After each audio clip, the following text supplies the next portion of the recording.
Bam. Reshare. So the next thing I'm gonna work on is not to tell y'all what I'm doing as I'm doing it. Anyway, find and win with buyers. So has everybody been keeping up with their 410, their daily, or 10-4, their daily actions? Yeah, everybody needs to be.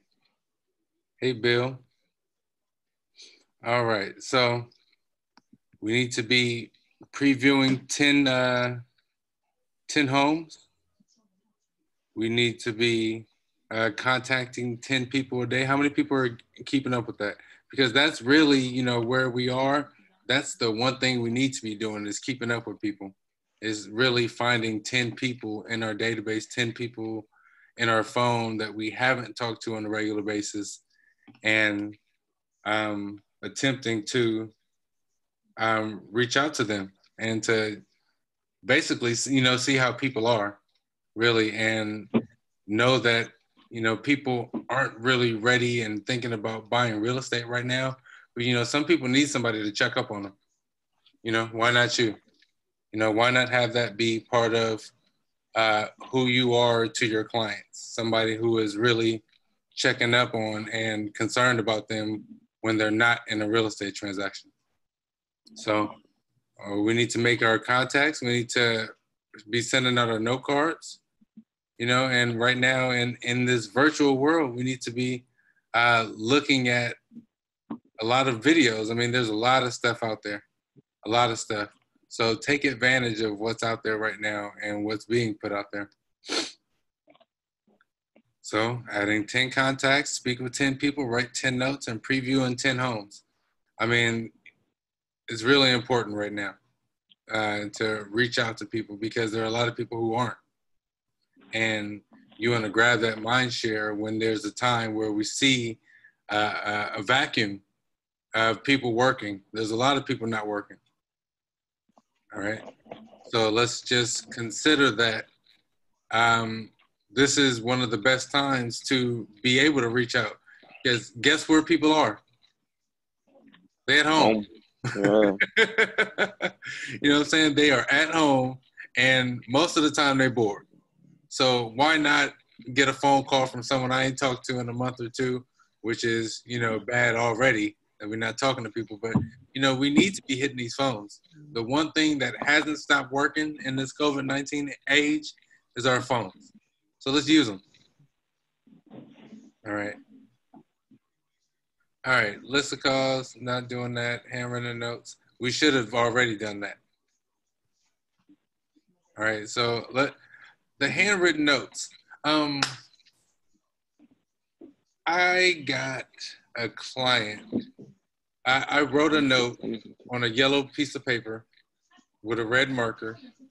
It said, "Hi, my wife and I would like to buy your house put the address, and told her to call me today and put my phone number." And the lady called me. It's a house in Westchester, a $925,000 listing that I got with writing a handwritten note. So my cost for that listing was about $1.10. From the paper, the ink that I used, and the postage, $1.10. So the handwritten notes can be something that can benefit your business. So finding buyers is simple. Where are buyers? That was a question to anybody. Where are buyers?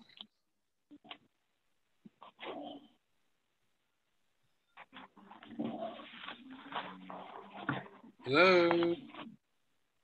TV? All right, I'll tell you. Buyers are everywhere. Buyers are at the supermarket. Buyers are online. Buyers are in your phone book. Buyers are in the people in your phone book. Buyers are on Facebook. Buyers are on Craigslist. Buyers are looking for rentals all over the place. Buyers, a lot of buyers don't even know that they're buyers. I don't know what it is with this age, but The age now is in the age of renting. People don't want to buy. People don't even consider that they can buy now. So a lot of our buyers that we're finding right now are people that think that they're renters, and we're leading them and converting them into buyers. But you have to know how to do that. You have to know, the difference between a renter and a buyer, because they have different goals in mind. So you want to look at that. Servicing buyers is inexpensive. I mean, how much does it really cost to take a buyer to a property? Nowadays, when we used to pick a buyer up and have them in the car with us, now we may be wanting to consider meeting a buyer there at the property, in order to keep everyone safe. So yeah, there's a whole presentation, but I've been looking at, different information on how to function in today's age, because it's definitely different than, in the time. Also, earning with buyers is quick. I've gotten a check in 6 days working with the buyer. So that's pretty much the quickest way to a check, is working with the buyer. So that buyer was a cash buyer and an investor. They're not all going to be that quick, but it could be. All right. So converting buyer leads, finding buyer leads is a direct correlation of lead generation. All right. The more people you contact, the more places you go and have these lead generating conversations, the more opportunities that you're going to have to get with these buyers, because they're out there. And, unlike someone who has signed a listing agreement, 95% of buyers haven't signed anything with anybody. So they're out there unrepresented, looking to be locked down. All right. So you have to put in your time doing the lead generation, doing the daily activities that lead you to finding buyers. So one thing you really want to do once you find a buyer is to qualify that buyer, is to make sure that they are ready to buy, because there's, no sense in taking somebody out and, in today's age, risking your health for a buyer who isn't, qualified. So make sure that before you are setting appointments to see properties, or even considering taking somebody out, that you have seen their pre-qualification and their proof of funds, knowing that they can purchase the house that we are attempting to see. All right. So sign those buyers up. Like I said, most of the buyers out there aren't represented and aren't tied down with a contract. So the only thing that you can hold somebody to is what's on paper. All right. So, getting and practicing getting buyers to sign the buyer broker agreement is a good practice.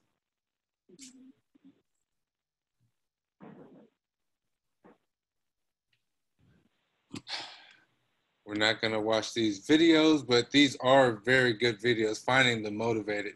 But we can talk about that for right now. So, there are 3 types of buyers.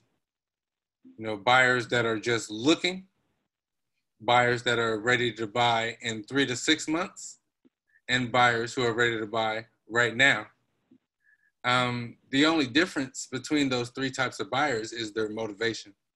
So the buyers who are ready to move right now probably have to move right now. There's some kind of life circumstance, some kind of situation. Maybe they are getting married. Maybe they are moving for a new job. Maybe their lease is up. There's a lot of reasons why people have to move. And the people who just want to move, fall into those other 2 categories.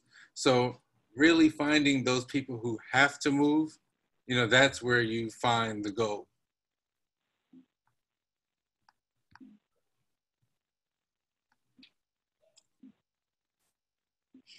All right, so qualify and schedule buyers for the consultation. One thing that we're having to do now is do a lot of consultations over the internet, over the phone because, we can't really risk the health and well-being of us or our families or, other people that we have to work with. So, one thing we have to do is get good asking questions to buyers to make sure that they are real buyers. So what are a few questions that we would ask a buyer to, figure out if they are really going to buy in the next 1 to 2 months? Have they spoken with the loan officer? Have they spoken with the loan officer? That's a key one, because if you don't know how much you can buy, you don't know what we are even shopping for. Anything else?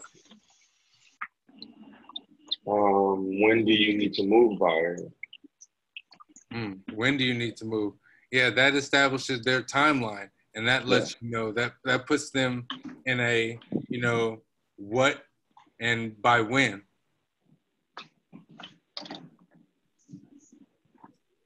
How about why are you looking to move? Why are you looking to move? That's a great question, just to see if it's work related, to see if it's related to a family situation, or are you changing your relationship? Are you getting a divorce? Are you getting married? Are you having a baby? Is your family expanding? How many people are moving into the house with you? And to see if there are kids involved. So how old are the kids? Because, some parents are really looking to move into specific school districts, to get kids there. So there are a lot of questions that we need to, get to the bottom of why they're moving. What's your real motivation? All right.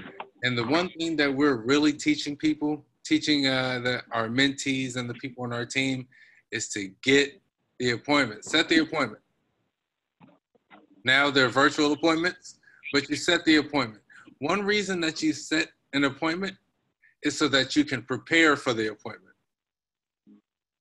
A lot of agents who are newer aren't ready on the spot to answer a whole lot of questions. But if they had the opportunity to go and research the property, research the market, then you can come back and give educated answers to really close on a lead and turn them into a contract. So set an appointment for a future date that you can prepare and come and be ready to close somebody. Because when we try to just go freestyle and, we miss things, we leave things out, we give false information, we, aren't as prepared as we could be. So that's one thing we need to do. We need to set an appointment, and we need to be on time for that appointment. So NAR Fact, according to 2014, 2 out of 3 buyers interviewed only 1 agent. What is that saying to you? That's saying to me that people are just getting anybody. That's one. And number 2, it's a numbers game. All you have to do is continue to contact people because they're not interviewing anybody else. They're going with the person that contacts them. There's not anything saying that there was anything specific about what they knew or their experience. They only interviewed 1 person. 2 out of 3. Those are big numbers. So, the thing is that we need to be in front of these people. We need to, stop being agents in our houses and be agents on the outside. We need to be speaking to the people because they're out there. People are buying and selling every day, even in this market.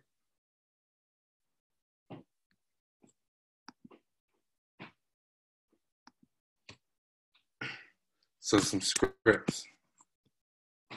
Oh.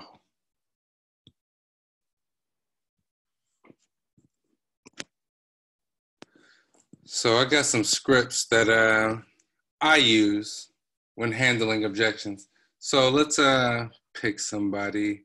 How about Anita Davis. Can you talk, Anita? Oh my goodness. Yes, I can talk. Do I want to talk? I don't know.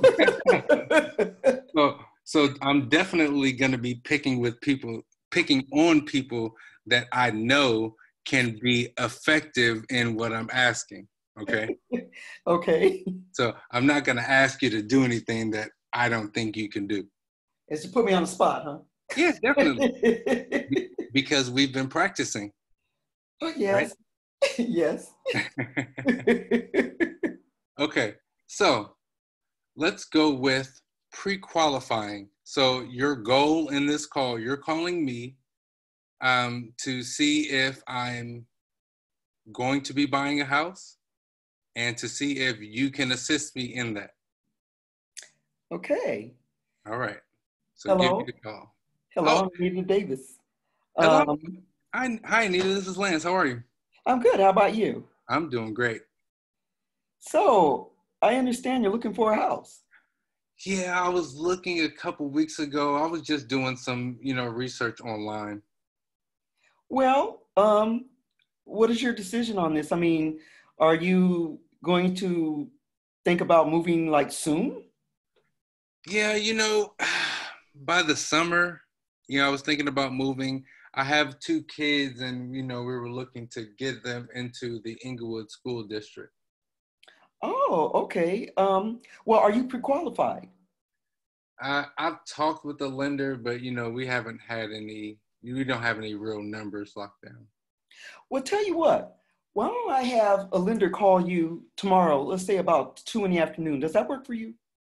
It does work. Okay, great, because he can give you all of your options. And then from there, we'll know what you can qualify for and how much you can spend. And then from there, we can put this on the path for new home ownership and getting your kids into that Inglewood school district, before, the fall. And you said tomorrow at 2:00? Yeah, tomorrow at 2. And may I have your number, please? Good job. You did real good, Anita. Oh, thank you. You did real good. So a couple things that you did well. Number one, you tried to find my motivation on why I wanted to move. You also tried to find my motivation on when I wanted to move. And, through us talking, having a conversation, you were able to figure out that I have kids and where the area I wanted to move into, the school district. And so, it's conversations like this that we can have all the time. And, in that, we don't always want the script to sound like a script. Right. We want to sound like we're having a conversation. So we were doing an open house. I'm gonna pick on you for a second, Anita. Oh God. We were doing an open house and Anita, stop it. Get over here. I had told Anita to, I was telling her how to have a conversation with, prospective buyers that were coming into the open house. And she took what I was saying literal. So I said, say X, Y, and Z. So everybody that came in, she said, X, Y, and Z? X, Y, and Z? I'm like, no, it's in conversation. So when it's not in conversation, it sounds salesy. It sounds like you're trying to sell me something or, trying to get me to do something. What we want to do is sound like friends, like we are, because the people who we're talking about, the people we're talking about calling are in our phones, who are friends on Facebook, who are acquaintances. So these are people that we know. So in that, it doesn't always have to be about business. It can get to business, but it doesn't have to always be about business.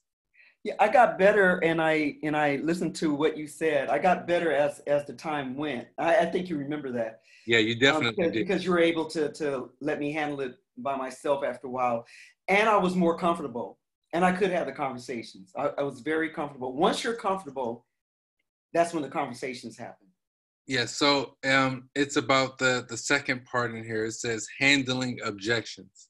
So one thing you have to do in order to have the objections is you have to have the conversations. You know, and until we have the conversations, we don't know what objections are going to come at us. So, you know, people say no all the time. They teach us that when you get a no, you still try to ask 4 more questions. Yeah, I understand you're not buying, but do you know anybody else that's looking to buy? Oh, why aren't you buying? Or, you know, there's a lot of questions that you can ask, you know, why. So still try to dig, try to ask questions. They say the person that's asking the questions is winning the conversation. You know, it's funny. When I did the cold calls about a week ago, Mm-hmm. 2 people, they were nice. They actually talked to me. One guy said, you must not know me because you're not pronouncing my name right. And I said, you know something? I don't know you. And I said, but, you know, I have a listing in your area. And I was just wondering, you know, if you wanted to know, you know, where your house falls within, you know, the price range. And, you know, and if you were thinking about selling or if you knew someone. And he says, I'm not thinking about selling. I like it here. And I said, okay, I understand that. And I said, but do you know anyone, maybe a family member who would like to come to this area or anything like that? And he said, no, not right now. And I said, okay, well, thank you. That's right. You still get out your questions so you can get to if this potentially could be somebody that's going to, you know, be a client down the line. Right. You know, there are so many people. You want to think of it as a funnel. You know, you want to funnel. There's a whole lot of people in the world, but there's going to be just a select few who are going to lead to transactions for you. And the key is getting from the long list of people that are out there in that area to the 3 or 4 who are actually going to buy and or sell with you. So it's really a numbers game. And the more calls you make, the more no's you get, it gets you closer to a yes. I mean, it has to happen. It's gonna happen. Right, right. They're out there and they're going to sell. They're out there, they're home, and they're going to buy. You know, there are people who are paying $2,400 a month in rent on a 2-bedroom house. That's more than my mortgage, and I have 3 bedrooms. What sense does that and make? A whole house. You know what I'm saying? What sense does that make? None. But you know, they are out there. I know them personally. You know, the people are out there all the time, and they're not, you know, taking advantage of the tools and the loan products, the things that are out there for us to take advantage of to really get us to being homeowners. They are looking for us. They're looking for us to tell them. And plus the interest rates are very low. So that's another good thing. Yeah, interest rates are low, but we need to, another PSA, everybody needs to be on those Friday market calls with Tom and asking the questions so that we are informed when, you know, our buyers are coming to us with questions, because this is a different time, you know, and in that we need to stay up on the things that are happening with the new disclosures that are coming about on if you're in escrow and your buyer loses their job once you've released all contingencies, does that mean everything is lost? You know, these are things we need to know. It's not, you know, everything isn't lost. You know, there's a clause that's in the purchase contract that, you know, talks about things that nobody could have foreseen. So things like this, like the COVID, and like, you know, every 10 million people applied for unemployment in the last month. It's crazy. 10 million. You know, and, you know, thank God that our jobs have been deemed essential, you know, because people do need places to live all the time. So our goal, number one, is to have these conversations with people, because a lot of people are scared. You know, is it a good time to buy? Actually, it can be. You Very know, good time to buy. you know, the thing is, we need to have an answer to that, because that's one of the questions that I'm being asked all the time. You know, just like if I was a mortgage lender, and I would get asked all the time, what are the rates? You know, I have to be ready with an answer for that. So as realtors, we need to be ready with an answer to, is it a good time to buy, or is it a good time to sell? And why? You know, we can't know for sure. You know, in my estimation, it's always a good time to buy, or always a good time to sell. I'm a realtor. I mean, what do you want me to say? But, you know, in actuality, yeah, rates are lower. The Fed dropped the rate to 0%. You know, that doesn't mean we're going to get 0% loans, but, you know, that doesn't hurt us. You know, so we have to be ready. So when we're talking to people, because they're going to ask, because we're supposed to be the experts at this. What would you say if someone asked you if this is a good time to buy?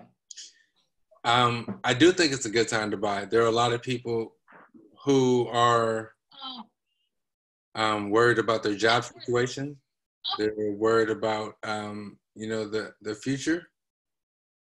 So that lowers the buyer pool. And when the buyer pool is low and there's inventory out there, that's going to make the people with the inventory willing to take more deals.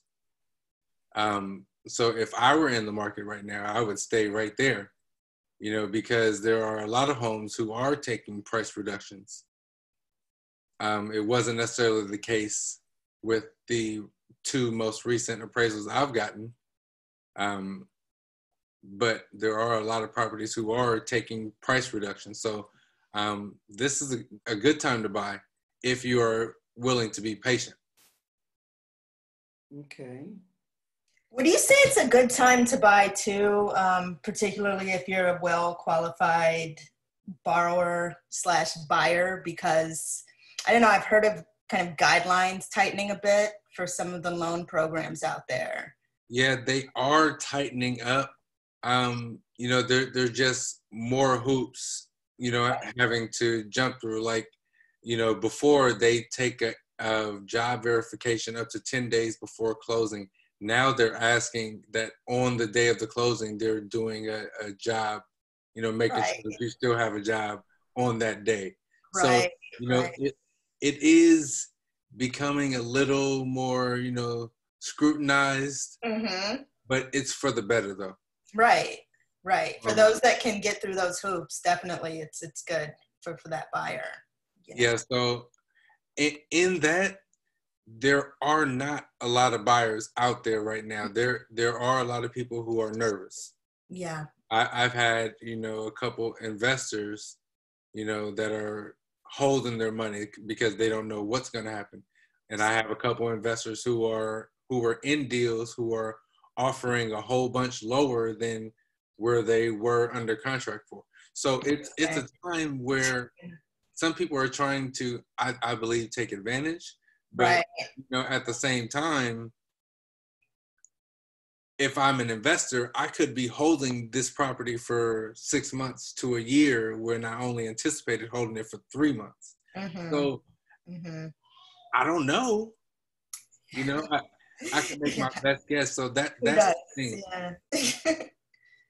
Yeah. You know, the buyers are uncertain on what it's going to be in the future. It is what it is right now. And I have a job today, but what if it gets way worse? Right. You know, it's unpredictable. There are new clusters popping up, you know, every day. So it's really an uncertain time. So that's why, you know, being ready with your objection handling and being ready with your state of the market and why or why not you should or should not, you know, that's where our value is. Buying a house is the most expensive thing that most people are going to buy in their entire life. So this is a huge decision. And they're not just going to trust that to anybody. So one thing that we have to do is continue to educate ourselves in that we can answer questions and give an educated answer on how and why and who should or shouldn't, because it's not a good time for everybody. It's a good time for some people. It's a good time for somebody who is patient. It's a good time for somebody who has a strong down payment and has a what they're calling Rona-proof job. I have a client right now who's buying, and she works at Netflix. Netflix is booming. Job is safe. She could buy whatever she wants to. Other people whose jobs, hotel workers, who, service people, their jobs just aren't open. So there are certain people who have jobs that, they're not really worried about the near future. So it's all about getting to these people. And like I started off with, we need to just be calling people just to see how they are. Maybe where they have toilet paper. I never understood how everybody had to go out and buy all the toilet paper. But maybe where they have toilet paper, or maybe at this particular Target at 7 a.m. they got the Clorox wipes. Whatever it is, now's the time to really be a friend, really be a neighbor, a cousin, a family member, to all these potential clients. So with that being said, I think there's nothing else in here besides videos. But putting it all together, our action plan really is to get in that phone. The one thing that hasn't stopped working in this whole thing is your phone. Get on the phone and do something. Talk to people. That's the only way to get business. Once we're coming out of this this time that we're in, business is going to pick back up. People are going to start buying and selling again. And why not you? We've been reading the Shift book and how to really, capitalize and really make money and succeed in a shifting market. And one of the things you need to do is to, during the shift, keep your level of transactions the same. So you don't have to do better. So in the first half of the year, you did one deal. In the second half of the year, if you keep your one deal, there's going to be less deals altogether. So if there were 20 deals to start with, at the end of the year, there's going to be less deals because there's less people doing them. It's more risky. But if you were to keep your same number, with there being a less total number of deals, you've increased your market share. So that's one thing. We need to be doing the same thing we've been doing and just trying to replicate and duplicate what we've already done. We don't have to try to do more.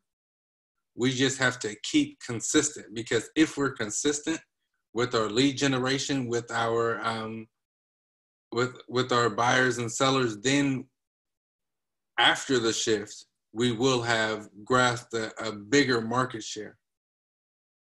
So, let's get on the phone. Let's call people, not necessarily for business, really to check up on people, because really people need somebody to care about them. Everybody needs to call their grandmother. If they're still living, call your grandma and make sure she has everything. Yeah, man, really, just be real people. That's what they're looking for. So any questions before we go?